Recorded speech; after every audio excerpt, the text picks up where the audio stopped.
How are you now? It's James here, and you are listening to the Theory of Thing Investment Podcast. All advice is general in nature. All information is general in nature. Whatever you want to do. I don't care. I'm joined here by Heath Moss of HLM Investments. We've gone ahead with a Thursday podcast. Hang on a second, Heath, before you jump ahead of yourself, because the market was off more than 1% overnight, and oh my God, hasn't everyone freaked out? Heath, how are you now? Very good, very good. And the sky is falling. All right, it's just dun, dun, dun. I was trying to get a sound effect on my phone. It's just like markets in turmoil. Put it on the screen behind me. Watch out, everyone. Yeah, I know. It's happening. Anyway, nice and tight show today for us here. We're going to talk about markets in turmoil. We're going to talk about the Chairman's Lounge. We're going to talk about the US getting Fitch-slapped. Very funny. Thank you, Ausbiz. We're going to talk about oil inventories and also oil inventories. That stupid RM Williams ball. We can talk more about that. Judo Bank, the PMI numbers just dropped about a minute ago, so we're going to talk about that real quick. And we're going to talk about some other stuff that you've got in there, labour market data as well. We can get through that. And then the footy tips. I've got some absolute crackers for you this week. Get amongst thanks for joining us here. Okay, go. Heath, you first. Yep. I said to you guys yesterday, it feels the markets feel a little bit risk off now, that was before last night. They were just struggling to push ahead, and we got that deep, what was it, 1.5% sell off last night, and it was on really strong economic data. Those ADP jobs figures were really, really strong. Yields spiked, bonds got sold off, market came off. It was definitely a risk off moment, and I don't know if you've got a screen up there for us to have a look at, but the SBX. Looks like it's going to come down to about 4,450. And if it can't hold that, it'll be around the 4,200, which I think would be the absolute low, and I'd be a very keen buy there. But very quiet week macro and earnings wise in the US and even here in Australia. So not much direction there. Well, I mean, if you look at that, so I'm pulling some quotes out of the FT. They're talking to this fellow called Maley. I don't know where he was, chief market strategist at Miller Tabak and Co. Quote, that's the news that causes yields to move higher. Or he was talking about the jobs numbers. It raises the odds that rates will remain higher for longer, even if the Fed stops raising rates soon. Hey, chuck some moving averages on that, Heath, while you're there. I want to see a 20 and a 50-day moving average. Now you're asking me. You've got seconds under the gun here.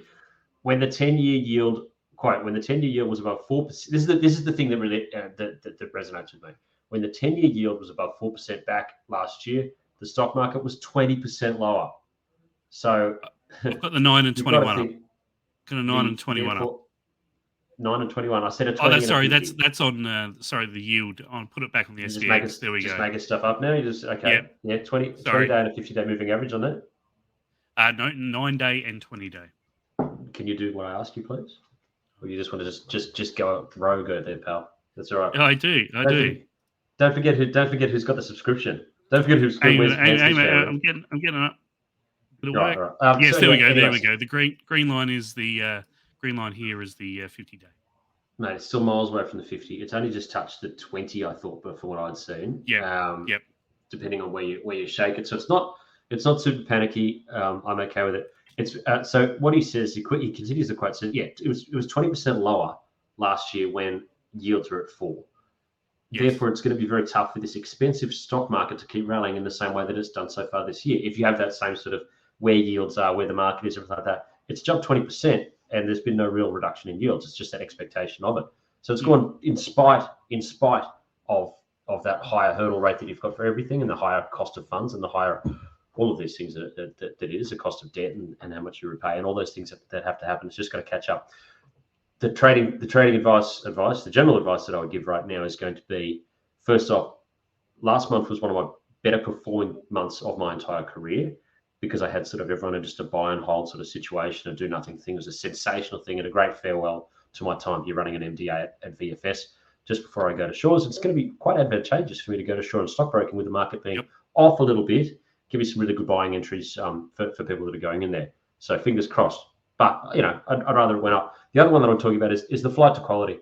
This is why I'm unhedged. The flight to the US dollar's just got snapped up. Very much Aussie dollar as a risk currency. Really proved that it is that in that particular case as well. Is that the DXY or is that the US DX, Aussie? That's the Dixie. You see, it's heading towards that resistance there, that downtrend resistance. She's It's strong as an ox, mate. Above the 50 as of last night. Amazingly, so watching out for the fact that Fitch got Fitch-slapped. I love that expression. Went to AAA plus down to a AA plus. It was mentioned that, and I don't know the quant of this, but there are bond funds that have to have, if you've got that ultra high quality rating that you need to have in your holdings, all of a sudden that now you have to dispose of US government debt backed by the US Navy, which is why it's sort of like, well, and also their entire, it's the biggest economy in the world and everything like that. US debt isn't really a situation, but if you're holding those bonds, then theoretically your mandate says you start to dispose of them if you've got that ultra high one. I don't know the quant on that. If someone could tell me, please tell me. That's why I need Marty Wetton on call for that one.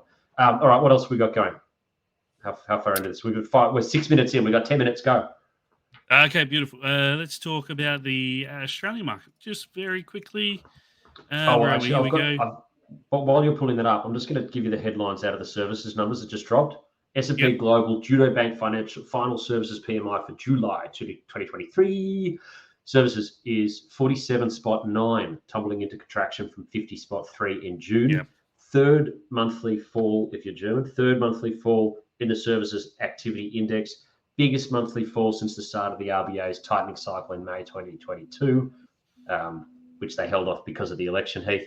Composite is 48.2 in July, down from 50.1 in June. Composite is the lowest level since December 2022. Heath, Aussie market, go. Yeah, well, those numbers just say what we've been saying for a few months now is, those rate hikes eventually going to hit household budgets. And, things, that core inflation is going to become less sticky because, services is what really holding it up. And I know travel and accommodation and all those sort of prices are coming down. Right. So, yeah, and we've seen the Australian market mainly follow the US, as you can see there on the chart there. But we also saw really weak China PMIs to start the week, and they still haven't dropped any real stimulus plans or notes or anything of the like. So we're sort of squandering here a little bit. I think this is a bit of support, and if we can't hold this, we could head to 300 points lower. So if it doesn't stay where it is, then it's going to go lower. And if it does stay where it is, it's going to go higher. But it might also go lower. It may also go sideways. The market can go in three directions from here, Heath.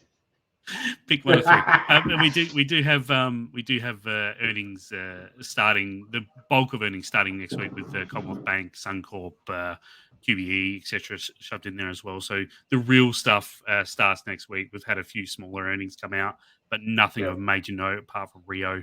So that's what the market will be focused on, especially with CBA. And they'll be looking at those provisions, whether they increase some provisions or liabilities there, and their arrears, how they're tracking as well with the fixed mortgage rate rollovers over the last 6 months.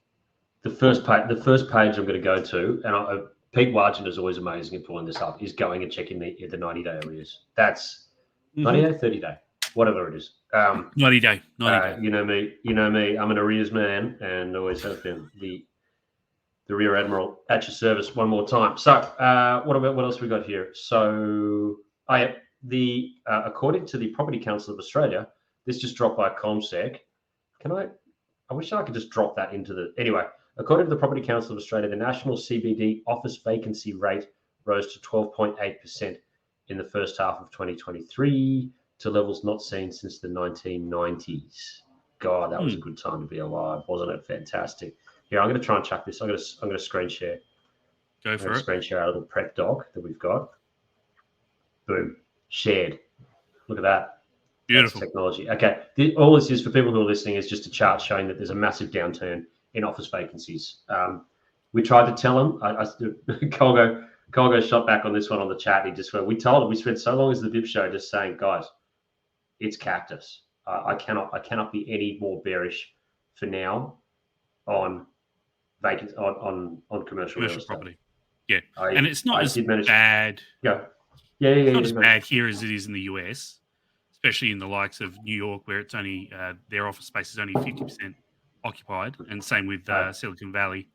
But and now banks really don't have that exposure, that huge exposure that the regional banks over there do. So it's not as dire over there, but there's going to be some pain, especially I think in the retail space, the shopping centres, suburban shopping centres. If you're not in one of those big main hubs, then you're going to struggle. You're going to see tenants fall out, and those landlords are really going to struggle for the next 18 months, I think. Yeah, I wouldn't be in one of those ones at all. And amazingly, we do actually have some shopping centre exposure directly through Fairfield. So Illinois has a half decent product in some of this stuff. Pick and choose as you go. But then, I mean, we went into one of these shopping centres, and then COVID hit, and you're like, oh, and then they managed to keep the dividend all the way through COVID because they were getting paid, and they were a distribution centre. They got a Woolies in there, and now sort of post COVID, it's not looking so good. So, I mean, we're still sitting on this thing. You've got to bag hold it. That's just how it goes. What else we got that's on Le Boyle? That's about it. Lithium was a little bit hot this week with Alabama taking a position in Patriot Battery Metals after they announced a massive 109 million tonnes at 1.4%.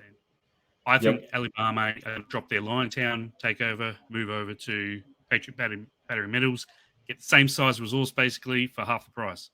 And then I think something like a Winston Resources, WR1, will be the next target, one of the majors out there, probably international, looking for hard rock here in Australia or Canada. Hello to some of my self-directed clients who own that particular stock that you mentioned, so it's not advised to same them. here. Lots of clients that own that. Yep. I should probably get some myself, but now that we've just talked about it on this podcast, I don't think I really want to draw that sort of attention to myself. I am going to show something here, which is came up on my Instagram feed, and this is on the back of that stupid football, that the RM Williams rugby ball that was $999 last week. Get your hands on a Tiffany & Co. basketball. It is a green basketball with Tiffany & Co. written on it. Only 100 available, and I didn't even click it to find out how much they were going to be charging. $5,000, something like that, probably. Amazing. I don't understand what I've been doing to deserve that sort of targeted marketing, but there you go. Oh, name for me the countries. Here's a trivia for you, Heath. How many countries have got a AAA rating now? 9, I think it is. Yeah, more or less. Right. Germany, Denmark, Netherlands, Sweden, Norway, Switzerland, Luxembourg, Singapore, and the retainers of the Ashes, the greatest country in the world. And I'm so proud. Chairman's Lounge. Now, mate, have you ever been into the Chairman's Lounge? No, I don't believe I have, no. Do you want to? Oh, eventually one day. Well, you can't. Anyway, so look, there's this big scandal at the moment. Should politicians have access to Chairman's Lounge, based on the fact that they're like a huge government contractor, effectively, and it's a conflict of interest, and that members of Parliament should be out, at least in a lounge. That's fine, but not in this little tucked away thing with only other 30 people there. Be out, press the flash, be seen. Don't get hidden away. Now, let me tell you a little story. Let me tell you a little secret story about this one. So, David Leyonhjelm was the Liberal Democrats federal senator. He did manage to get through there. The first piece of mail, and it was friends of ours. Anyway, long story on this one, but the first piece of mail, it was funny sort of seeing a guy get elected to the Senate and just go, okay, the first piece of mail that sits on your desk when you arrive at your office is from Qantas, from Alan Joyce. This is your membership to the Chairman's Lounge. First piece of mail that you get. This is your, whatever it is that's there. David Leyonhjelm just looked at, opened it up, tore it up, put it straight in the bin. Incredible to do that. This is the sort of access that people dream of getting. Okay, it's like a full exclusive thing. You're in there, you can talk to anyone you want to talk to and do whatever you want to do. It's fantastic. And tore it up, threw it out. Extraordinary. Mum was ropeable because she's always wanted to have that sort of access on the whole thing, but it didn't. Now it's starting to look like that sort of integrity. We need to see more of that across. Yeah, we do. Say what you will about David, but there you go. All right, footy tips. Oh, also, oil inventories were off massively, very bullish for oil. Yeah. I'm still very happy holding oil on the way through there. Wasn't it 15 million barrels or something along those lines? It was huge. Like it was huge. Yeah. It was a big draw. Yeah, and we've seen oil up about 4 weeks in a row. So it's looking good, running into that. Fantastic. Hopefully China stimulus by the end of the year. Footy tips. I'm going to start with my footy tip. I'm just going to go Manly, take Manly with the points. Now I'm going to Shores. I have to support Manly. It's not necessary, but I suppose it is. Manly with the points, 4.5 into the Warriors on Friday night. The Warriors will win as well. Doesn't matter what it's paid. It's a guarantee. It's a lock. What have you got? We were both winners last week, I think, weren't we? Mighty Crows got up over Port. Got a Battle of the Bridge special for you this week, considering it's Sydney's version of the showdown. I've got GWS at the line, which is -3.5, paying 190. I think they'll win by more than that. They've won like 7 or 8 games in a row, looking great, looking like a top 4 team. Yeah, I know that. And so I think they'll win that. Swans without Buddy is a very strong force, though. yeah, they are. But I think GWS are just in much better form, more mature midfield, etc. So, okay. Taking them at the line at -3.5. All right. Well, there you go. So we've got GWS against this to beat the spread. We've got the Warriors tomorrow night, and we've got Manly they'll need 4.5 against the Roosters tonight at the SCG. Getting quick. That's the show, mate. That's the Box and Dice. Congratulations, everyone, for joining. Heath, short and sharp. Let's do more of this sort of thing, mate. I'll talk to you later on. Sounds great. Have a good one. Mark well.